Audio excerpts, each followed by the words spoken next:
সিরিয়ার সাথে অস্ত্রবিরতি চুক্তি থাকার পরও গোলান মালভূমির বাফার জোনে ইসরায়েলি বাহিনী তাদের তৎপরতা বাড়িয়ে চলেছে। একই সাথে অব্যাহত আছে সিরিয়ার ভূখণ্ডে ইসরায়েলি হামলাও।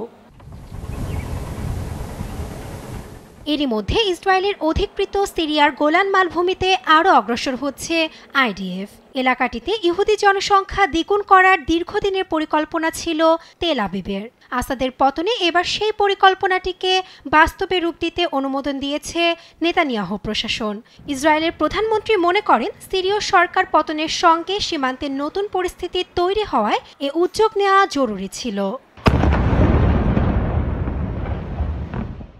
গেল কিছুদিন ধরে নিজেদের নিরাপত্তার অজুহাত দিয়ে আইডিএফের সাম্প্রতিক এ তৎপরতাকে ন্যায্যতা দিতে চাইছে ইসরায়েল।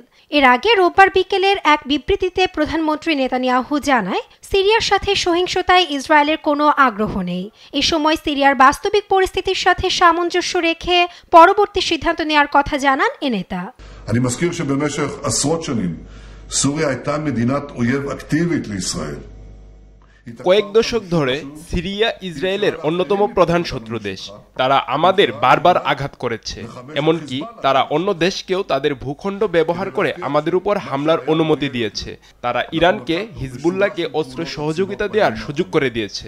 একই রকম ঘটনার যাতে কোনো পুনরাবৃত্তি না হয়, সেজন্যই গত কয়েকদিনে আমাদের শক্তিশালী এ পদক্ষেপ। এ সময় সিরিয়া ইস্যুতে আমেরিকার নির্বাচিত প্রেসিডেন্ট ডোনাল্ড ট্রাম্পের সাথে কথা হয়েছে বলেও জানান ইসরায়েলের প্রধানমন্ত্রী নেতানিয়াহু।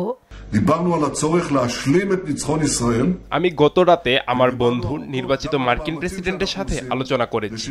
এটা বন্ধুত্বপূর্ণ ও একই সাথে গুরুত্বপূর্ণ আলোচনা ছিল। আমরা ইসরায়েলের বিজয়ের প্রয়োজনীয়তা নিয়ে কথা বলেছি।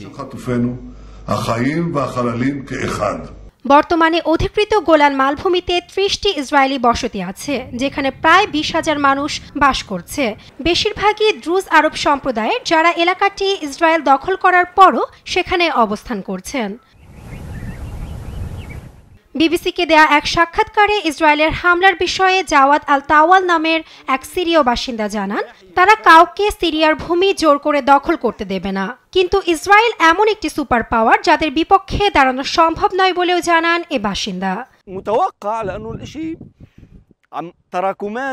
অন্যদিকে গোলান মালভূমি নিয়ে ইসরায়েলি পরিকল্পনার তীব্র নিন্দা জানিয়েছেন ইরাক, সৌদি আরব ও আরব আমিরাত। এটিকে আন্তর্জাতিক আইনের স্পষ্ট লঙ্ঘন বলে উল্লেখ করে মধ্যপ্রাচ্যের দেশ তিনটি। 1967 সালে 6 দিনের যুদ্ধে গোলান মালভূমি দখল করে নেয় ইসরায়েল।